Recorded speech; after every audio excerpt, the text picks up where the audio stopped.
সম্প্রতি মেট্রো রেলের বিয়ারিং পড়ে এক ব্যক্তি মারা গেছেন। সরকার নিহত পরিবারকে ৫ লাখ টাকা দেওয়ার ঘোষণা দিয়েছে। দুর্ঘটনায় নিহতের পরিবারকে ক্ষতিপূরণ দেওয়ার বিধান ইসলামী দৃষ্টিকোণ থেকে কি? দিলে তার পরিমাণ কেমন হওয়া উচিত? একজন মানুষ যদি কারোর কোনো অনিচ্ছাকৃত কাজের কারণে মারা যায়, যেমন এই যে রেলের বিয়ারিং পড়েছে সেটি পড়ে মারা গেছেন তিনি, এটি ইচ্ছাকৃত না, অনিচ্ছাকৃত, এবং এর দায় রেল কর্তৃপক্ষ নিতে বাধ্য। অতএব এই কর্তৃপক্ষ মানুষটির তার যে জীবন চলে গেল এর জন্য রক্তমূল্য দিতে, যেটাকে দিয়ত বলা হয় শরিয়ার পরিভাষায়, সেটা দিতে তারা বাধ্য। এই রক্তমূল্য হলো ১০০ উটের মূল্য। ১০০ উট এটার যে মূল্য, সেটি আজকের বাজারে আমরা হিসাব করলে প্রায়, মিডল ইস্টের হিসাব করলে ৪ থেকে ৫ লক্ষ সৌদি রিয়াল হওয়ার কথা। তো সেটি বাংলাদেশি মুদ্রা যদি আমরা কনভার্ট করি, তাহলে সেক্ষেত্রে অবশ্য বিভিন্ন বয়সে নোট দেওয়ার কথা এভারেজ আমরা বলেছি। সেক্ষেত্রে বাংলাদেশি মুদ্রা যদি সেটাকে কনভার্ট করা হয়, সেটা ১.৫ কোটি টাকা হওয়ার কথা প্রায়।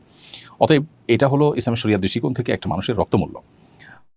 অতএব এখানে ৫ লক্ষ টাকা কোনো বিচারেই এটা আসলে ক্ষতিপূরণ হতে পারে না। সেই পরিবারের একজনকে চাকরি দেওয়ার কথা আমরা শুনেছি, তাতেও আসলে একটা মানুষের জীবনের ক্ষতিপূরণ, অন্তত ক্ষতিপূরণ তো আসলে দেওয়া সম্ভব না, অন্তত গ্রহণযোগ্য লেভেলে ক্ষতিপূরণ দেওয়ার প্রচেষ্টা করা হয়েছে, সেটির মধ্যে এটা পড়ে না। মানুষের জীবনের মূল্য আসলে আমাদের দেশে এতটাই কম যে এটি বলার অপেক্ষা রাখে না।